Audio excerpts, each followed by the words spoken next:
ಎಲ್ಲರಿಗೂ ದಾನೇಶ್ವರಿ ಯೂಟ್ಯೂಬ್ ಚಾನೆಲ್ಗೆ ಸ್ವಾಗತ. ಇಂದು 3/4/2025 ಗುರುವಾರ. ಇಂದಿನ 12 ರಾಶಿಗಳ ಫಲಾಫಲವನ್ನು ತಿಳಿದುಕೊಳ್ಳುವಂಥ ಸಮಯ. ನಮ್ಮ ಗುರುಗಳಾದಂಥ ಖ್ಯಾತ ಜ್ಯೋತಿಷ್ಯರು, ವಾಸ್ತುತಜ್ಞರು, ಶ್ರೀ ರೇಣುಕಾ ಯಲ್ಲಮ್ಮ ದೇವಿಯ ಆರಾಧಕರಾದಂತಹ ಶ್ರೀಯುತ ಅರ್ಜುನ್ ರಾವ್ ಗುರುಜಿ ಅವರಿಂದ ತಿಳಿದುಕೊಳ್ಳೋಣ ಬನ್ನಿ. ಸಮಸ್ತ ನಾಡಿನ ಜನತೆಗೆ ರೇಣುಕಾ ಯಲ್ಲಮ್ಮ ಹಾಗೂ ಮಲೈ ಮಾದೇಶ್ವರನ ಶುಭಾಶಯಗಳು. ಬಂಧುಗಳೇ, ಈ ದಿನ ತಾರೀಕು 3/4/2025 ಗುರುವಾರ, ಉತ್ತರಾಯಣ, ವಸಂತ ಋತು, ಶ್ರೀ ವಿಶ್ವವಸುನಾಮ ಸಂವತ್ಸರದ ಚೈತ್ರ ಮಾಸದ ಶುಕ್ಲ ಪಕ್ಷದ ಷಷ್ಠಿಯ ದಿನ.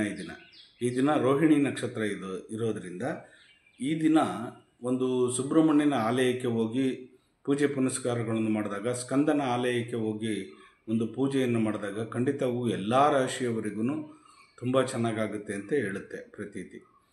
ಈ ದಿನ ಶುಭ ಕಾಲ ಬಂದು 10:30ರಿಂದ 1:30ರವರೆಗೂ ಒಳ್ಳೆ ಕಾಲವಿದೆ. ಆ ಕಾಲದಲ್ಲಿ ನಾವು ಗಾಡಿ ವಾಹನಗಳ ಪೂಜೆ ಮಾಡೋದು, ಒಳ್ಳೆ ಪುಣ್ಯ ಕಾರ್ಯಗಳನ್ನು ಮಾಡೋದು, ಒಳ್ಳೊಳ್ಳೆ ಪುಣ್ಯಕ್ಷೇತ್ರಗಳಿಗೆ ದರ್ಶನ ಮಾಡ್ತಕ್ಕಂಥದ್ದು ಒಳ್ಳೆಯದು. ಬಂಧುಗಳೇ, ಈ ದಿನ 12 ರಾಶಿಯವರಿಗೆ ಫಲಾಫಲ ಯಾವ ರೀತಿ ನೋಡೋಣ ಬನ್ನಿ. ಮೊದಲಿಗೆ ಆದಿತ್ಯಾದಿ ನವಗ್ರಹಗಳನ್ನು ಮನಸ್ಸಲ್ಲಿ ಪ್ರಾರ್ಥನೆ ಮಾಡೋಣ. ನಮಃ ಸೂರ್ಯಾಯ ಚಂದ್ರಾಯ ಮಂಗಳಾಯ ಚ ಬುಧ ಶುಕ್ರ ಶನಿಭ್ಯಶ್ಚ ರಾಹುವೇ ಕೇತುವೆ ನಮಃ. ಗುರು ಬ್ರಹ್ಮ ಗುರು ವಿಷ್ಣು ಗುರುದೇವೋ ಮಹೇಶ್ವರ ಗುರು ಸಾಕ್ಷಾತ್ ಪರಬ್ರಹ್ಮ ತಸ್ಮೈ ಶ್ರೀ ಗುರುವೇ ನಮಃ. ಗುರುವೇ ಸರ್ವಲೋಕಾನಾಂ ಬಿಜಸೇ ಭವರೋಗಿಣಾಂ ನಿಧಯೇ ಸರ್ವವಿದ್ಯಾನಾಂ ಶ್ರೀ ದಕ್ಷಿಣಾಮೂರ್ತಯೇ ನಮೋ ನಮಃ. ಆದಿತ್ಯಾದಿ ನವಗ್ರಹಗಳನ್ನು ಪ್ರಾರ್ಥನೆ ಮಾಡುತ್ತಾ, ನನ್ನ ತಂದೆಯಾಗಿರ್ತಕ್ಕಂಥ ಗುರು ದತ್ತಾತ್ರೇಯರನ್ನ ಮನಸ್ಸಿನಲ್ಲಿ ಪ್ರಾರ್ಥನೆ ಮಾಡುತ್ತಾ, ಆಕಾರ ಮೂಲ ರೂಪೇಣ ಉಕಾರ ಸ್ತಂಭ ಶಾಖಿಣೆ ಮಕಾರ ಫಲಪುಷ್ಪಾಯ ವೃಕ್ಷರಾಜಯತೆ ನಮಃ. ಪರಮೇಶ್ವರನ ಮನಸ್ಸಿನಲ್ಲಿ ಧ್ಯಾನ ಮಾಡುತ್ತಾ, ಆ ನನ್ನ ತಂದೆಯಾಗಿರ್ತಕ್ಕಂಥ ಮಲೈ ಮಾದೇಶ್ವರ ಹಾಗೆ ತಾಯಿ ಜಗನ್ಮಾತೆ ಸ್ವರೂಪಿಣಿಯಾಗಿರ್ತಕ್ಕಂಥ ರೇಣುಕಾ ಯಲ್ಲಮ್ಮನ ಮನಸ್ಸಿನಲ್ಲಿ ತಿಳಿದುಕೊಂಡು ಈ ದಿನ 12 ರಾಶಿಯವರಿಗೆ ಯಾವ್ಯಾವ ರೀತಿ ಇದೆ ಫಲನ ನೋಡೋಣ ಬನ್ನಿ. ಮತ್ತು 2 ರಾಶಿಯವರಿಗೆ ಯಾವ ರೀತಿ ಅನುಷ್ಠಾನವನ್ನು ಮಾಡಬೇಕು ಈ ದಿನ ಅಂತ ತಿಳಿಸ್ಕೊಡ್ತೀನಿ ಬಂಧುಗಳೇ. ಈ ನನ್ನ ಚಾನಲ್, ನೆಚ್ಚಿನ ಚಾನೆಲ್ ದಾನೇಶ್ವರಿ ಚಾನಲನ್ನು ನೀವೆಲ್ಲರೂ ಇಷ್ಟಪಟ್ಟು ಅದಕ್ಕೆಲ್ಲ ಸಬ್ಸ್ಕ್ರೈಬರ್ ಆಗಿರಿ, ಅಂದರೆ ಲೈಕ್ ಕೊಟ್ಟು ಸಬ್ಸ್ಕ್ರೈಬ್ ಆಗಿರಿ, ಬೇರೆಯವ್ರಿಗೂ ಅದನ್ನು ಸೆಂಡ್ ಮಾಡಿ ಅಂತ ಕಳಕಳಿಯಿಂದ ಪ್ರಾರ್ಥನೆ ಮಾಡ್ತೀನಿ. ಬಂಧುಗಳೇ, ಈ ದಿನ 12 ರಾಶಿಯವರಿಗೆ ಮೊದಲನೇ ರಾಶಿ ಬಂದು ಮೇಷರಾಶಿ. ಮೇಷರಾಶಿಯವರಿಗೆ ಕರುಣೆ, ಪ್ರೀತಿ, ವಾತ್ಸಲ್ಯವನ್ನು ಕೂಡಿರ್ತಕ್ಕಂಥದ್ದು, ಬೇರೆಯವರಿಗೆ ನೀವು ಪ್ರೀತಿ ಪಾತ್ರರಾಗಿರ್ತಕ್ಕಂಥದ್ದು. ವೃಷಭ ರಾಶಿಯವರಿಗೆ ಈ ದಿನ ನೋಡಿ ನಿಮ್ಗೆ ಎಷ್ಟು ಜಯ ತಂದು ಕೊಡ್ತದೆ ಅಂತಂದರೆ, ಅಷ್ಟು ನೀವು ಕೂಡಿಟ್ಟ ಹಣವನ್ನು ದ್ವಿಗುಣ ಮಾಡ್ತಕ್ಕಂಥ ಒಂದು ಯೋಗ ಫಲ. ಮಿಥುನ ರಾಶಿಯವರಿಗೆ ನೀವು ಇವತ್ತು ನೀವೇನು ಅನ್ನೋದು ಪ್ರಪಂಚಕ್ಕೆ, ಅಂದರೆ ನಿಮ್ಮ ಯಾರಿಗೇ ಆಗಲಿ ಆಪೋಸಿಟಲ್ಲಿರೋಕ್ಕಂಥವ್ರಿಗೆ ತೋರಿಸುವಂಥ ದಿನ, ಅಂದರೆ ನಿಮ್ಮ ಅಷ್ಟು ಅನುಕೂಲವಾಗಿರ್ತಕ್ಕಂಥ ದಿನ ಈ ದಿನ. ಕಟಕ ರಾಶಿಯವರಿಗೆ ನೀವು ಕೂಡಿಟ್ಟ ಹಣವನ್ನು ದ್ವಿಗುಣ ಮಾಡ್ತಕ್ಕಂಥ ದಿನ ಬಂಧುಗಳೇ. ಸಿಂಹರಾಶಿಯವರಿಗೆ ನೀವು ಬೇರೆಯವ್ರಿಗೆ ಆಜ್ಞೆಯನ್ನು ಮಾಡ್ತಾರೆ, ನನಗೆ ಈ ಕೆಲಸ ಆಗಬೇಕು, ನನಗೆ ಈ ರೀತಿ ಮಾಡಿಕೊಡ್ಬೇಕು, ನೀವು ದಯವಿಟ್ಟು ಅಂತೇಳಿ ಬೇರೆಯವ್ರಿಗೆ ಕಳಕಳಿಯಿಂದ ಬೇಡ್ಕೊಳ್ತಕ್ಕಂಥ ದಿನ ಈ ದಿನ. ಕನ್ಯಾ ರಾಶಿಯವರಿಗೆ ಹುಷಾರಾಗಿರಿ. ಈ ದಿನ ವಾಹನದಲ್ಲಿ ಸ್ವಲ್ಪ ದೂರ ಪ್ರಯಾಣ ಮಾಡೋದು ಸ್ವಲ್ಪ ಕಡಿಮೆ ಮಾಡಿ. ತುಲಾರಾಶಿಯವರಿಗೆ ಈ ದಿನ ತುಂಬ ಚೆನ್ನಾಗಿದೆ, ಜಯ ಕಟ್ಟಿಟ್ಟ ಬುತ್ತಿ ನಿಮಗೆ, ಖಂಡಿತವಾಗೂ ನೀವು ಪ್ರಯತ್ನ ಪಡಿ, ಒಳ್ಳೆಯದಾಗುತ್ತೆ. ವೃಶ್ಚಿಕ ರಾಶಿಯವರಿಗೆ ಪ್ರಗತಿ ಪಥದಲ್ಲಿ ನಡೀತಕ್ಕಂಥ ದಿನ ಈ ದಿನ ಬಂಧುಗಳೇ. ನೀವು ಸುಬ್ರಹ್ಮಣ್ಯನ ಆಲಯಕ್ಕೆ ಹೋಗಿ, ಮೇಷ ಮತ್ತು ವೃಶ್ಚಿಕ ರಾಶಿಯವರಿಗೆ ಈ ದಿನ ಸ್ಕಂದನ ಆಲಯ ಎಲ್ಲೆಲ್ಲಿದೆ ಅಲ್ಲೆಲ್ಲೆಲ್ಲ ಓಡ್ಬನ್ನಿ, ಖಂಡಿತವಾಗೂ ನಿಮಗೆ ಇವತ್ತು ಪ್ರಗತಿ ಪಥದಲ್ಲಿ ನಡೀತೀರಿ, ಅಚೀವ್ಮೆಂಟ್ ಮಾಡ್ತಕ್ಕಂಥ ದಿನ.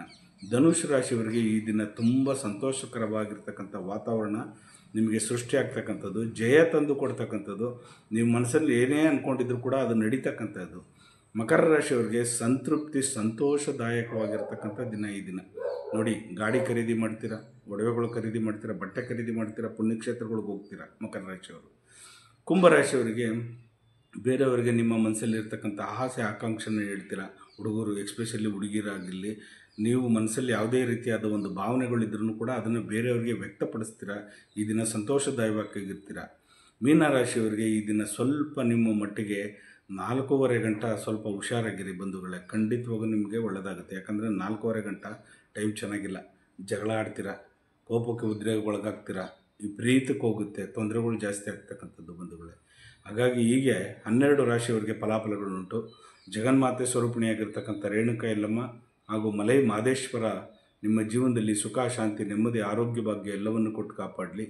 ಉದೋ ಯಲ್ಲಮ್ಮ, ಉದೋ ಯಲ್ಲಮ್ಮ, ಉಗೇ ಮಾದಪ್ಪ, ಉಗೇ ಮಾದಪ್ಪ. ಬಂಧುಗಳೇ, 2 ರಾಶಿಯವರಿಗೆ ಅನುಷ್ಠಾನವನ್ನು ತಿಳಿಸ್ಕೊಡ್ತೀನಿ ಅಂತ ಹೇಳಿದ್ದೆ ನಿಮಗೆ. ಅದು ಯಾವ್ಯಾವ ರಾಶಿ ಅಂತ ಹೇಳಿದ್ರೆ, ಮೊದಲನೆಯದಾಗಿ ಈ ಕಟಕ ರಾಶಿಯವರಿಗೆ ಮತ್ತು ಸಿಂಹ ರಾಶಿಯವರಿಗೆ. ಈ ಕಟಕ ರಾಶಿಗೆ ಅಧಿಪತಿ ಬಂದು ಮನಸ್ಕಾರಕ ಚಂದ್ರ ಅಂತ, ಸಿಂಹ ರಾಶಿಯವರಿಗೆ ಸೂರ್ಯಗ್ರಹ ಅಧಿಪತಿ. ಈ ಕಟಕ ರಾಶಿಯವರು ಏನು ಮಾಡಬೇಕು, ಅದರಲ್ಲೂ ಎಕ್ಸ್ಪೆಷಲಿ ಆಶ್ಲೇಷ ನಕ್ಷತ್ರದವ್ರಿಗೆ ಜುಲೈ 18ನೇ ತಾರೀಕು ಶನಿ ಪರಮಾತ್ಮ ಬಿಡುಗಡೆ ಆಗ್ತಾ ಇದ್ದಾನೆ. ನಿಮಗೆ ಗುರು ಉಚ್ಚ ಸ್ಥಾನದಲ್ಲಿ ಬರ್ತಾನೆ. ಶುಕ್ರನ ದಶೆ ಇರೋದ್ರಿಂದ ಮನೆಯಲ್ಲಿ ದಾಂಪತ್ಯ ವೃದ್ಧಿ ಆಗುತ್ತೆ.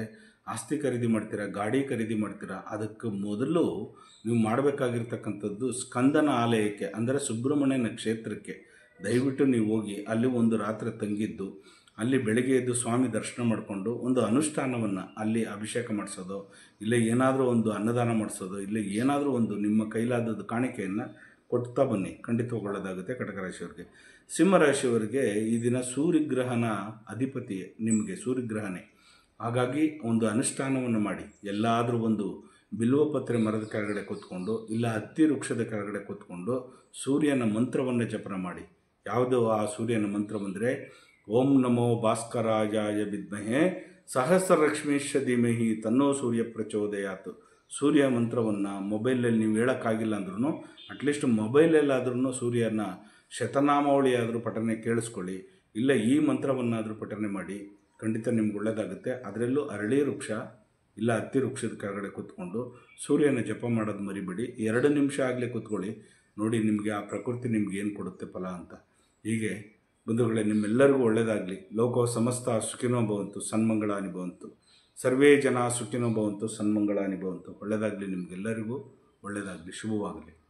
ನೋಡಿದ್ರಲ್ಲ ಇಂದಿನ 12 ರಾಶಿಗಳಿಗೆ ಯಾವೆಲ್ಲ ಫಲಾಫಲಗಳಿವೆ ಅಂತ. ಇಂದು ಒಂದು ವಿಶೇಷ ಮಾಹಿತಿಯನ್ನು ಕೂಡ ಗುರುಗಳು ಇವತ್ತು ನೀಡಿದರು. ಸಿಂಹ ರಾಶಿ ಮತ್ತು ಕಟಕ ರಾಶಿಯವರಿಗೆ ಅನುಷ್ಠಾನವನ್ನು ಮಾಡ್ಕೊಳ್ಳೋಕ್ಕೆ ಹೇಳಿದ್ದಾರೆ.